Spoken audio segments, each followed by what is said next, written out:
How does the erbium laser work? So the erbium laser emits a specific wavelength, and that's why it's called a laser. And that wavelength is generated by erbium. The laser beam that is emitted is specific for water. So that wavelength of light is preferentially absorbed by water molecules and then turned into heat.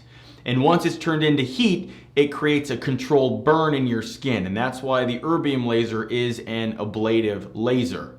What's great about the erbium laser that we have is it's very precise and tunable, meaning we can control the depth of ablation or the depth of the burn to the millionth of a meter. And what that allows us to do is to safely do more aggressive treatments, because I can adjust the depth of the treatment layer by layer of different depths depending on the area of the face and the wrinkles that we are treating.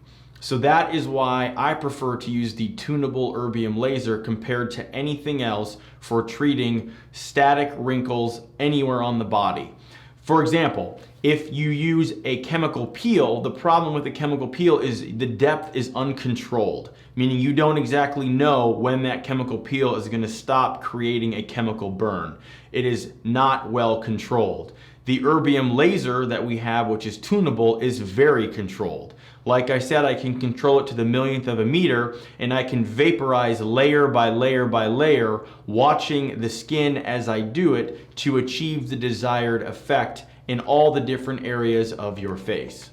To learn more, check out our website where you can upload your photos and concerns as a virtual consult. You can also check out our price estimator to get pricing information for all the various procedures we offer.